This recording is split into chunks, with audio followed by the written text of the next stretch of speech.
Hostage negotiators have one of the toughest jobs in the world. They have to talk crazy people out of very scary situations. For example, if someone's got their wife and kids in their apartment and they have a weapon and won't come down, they have to talk them down. You may wonder, how do they do that? Well, a hostage negotiator has actually answered the questions we've always wanted to know. And he even says how we can use his tips and techniques to apply to our own lives to get exactly what we want. I'm Charlie, and today we're going to look at a hostage negotiator answers questions you've always wanted to know. But first, let's make a negotiation. Subscribe and press the notification bell too. Coming up first, we have open-ended questions.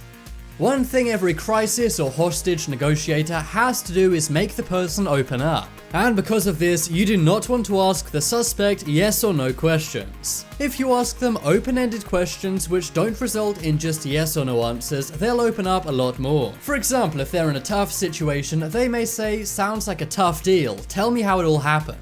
This one is very good as it's not judgmental and shows an interest in the person. Also, the suspect will likely give them a bunch of information without much probing. But if you simply say, "Do you have a weapon? What kind is it?" then this will be a very bad thing. That's because it will give a one-word answer. And it also gives the impression the negotiator cares more about the weapon than the person themselves.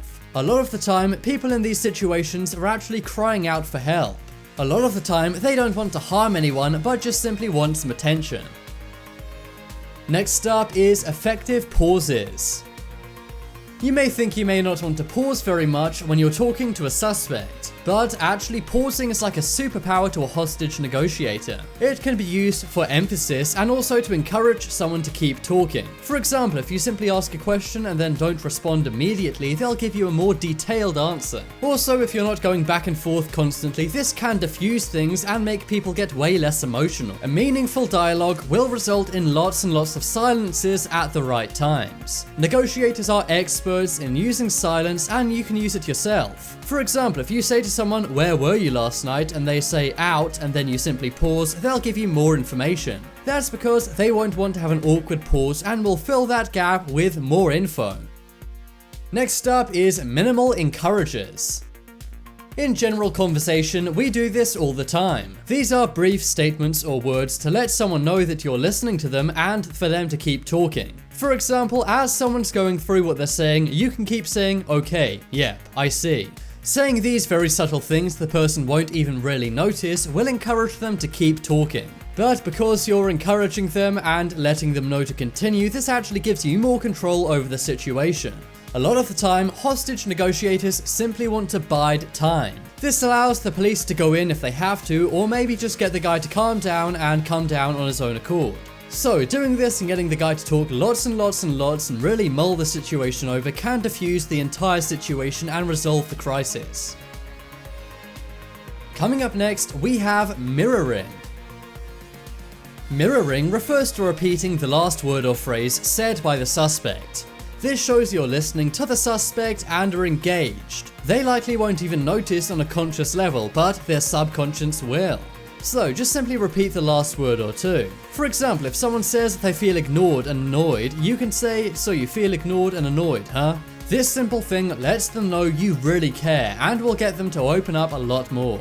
And obviously you can use this in day-to-day life if you want someone to really open up to you. Next up, we have paraphrasing. Paraphrasing is literally where negotiators will repeat what the suspect said to them back to them in their own words. This shows that you do understand them and are engaging with their situation. It shows that you're giving them a ton of sympathy. But because you're paraphrasing and putting it into your own words, this means you're not just parroting what they said back to them. Otherwise, they may realize this and get annoyed and realize they're just using a technique to mess with their mind. One FBI negotiator named Chris Voss said this is kind of like a discovery process for both sides. The negotiator is trying to discover what's important to the suspect. And also because you're saying it back to them, they're also discovering what makes sense to them and what doesn't make sense. This allows the suspect to really mull it over and not get overwhelmed with emotion, and they may come to their senses and come down and surrender on their own accord. Next up, we have emotional labeling. Emotional labeling is basically giving someone's feelings a name. This shows that you're identifying with how they feel and are sympathetic and maybe even empathetic. One important thing to remember is not to comment on the validity of their feelings. Their feelings may be completely wrong, unhinged, and crazy, but you have to show them that you understand, because if you simply say you're crazy, that's not going to help at all. For example, you could say, I understand how you feel, and that really doesn't seem fair. This is a very non-judgmental way to do things. Non-professionals may say you don't need to feel that way, it's not such a big deal. But this is bad because it's judgmental and tells the person that they're overreacting and are crazy. Even if that's true, you don't want to say that to them, so instead empathize with them and label their emotions. Next up is active listening. Active listening is one of the key ingredients to any hostage negotiation. And there's actually 4 basics of active listening. Number 1 is listen to what they're saying, don't interrupt, disagree, or evaluate. Number 2 is make sure to nod your head and make brief acknowledgements, for example saying yeah and uh-huh. Number 3 is repeat the gist of what they're saying back to them in their own words. And number 4 is inquire, ask questions and show that you've been paying attention and really do care about the suspect. Another key ingredient is empathy. Empathy shows you have an understanding of where they're coming from and how they feel. Sometimes this can be difficult as the person may be crazy or unhinged, but hostage negotiators are professionals. Number 3 is rapport. Even if you can empathize with them on an emotional level, you have to have a great rapport. This is where you say their feelings back to them, and this will get them to trust you a lot. Another key ingredient is influence.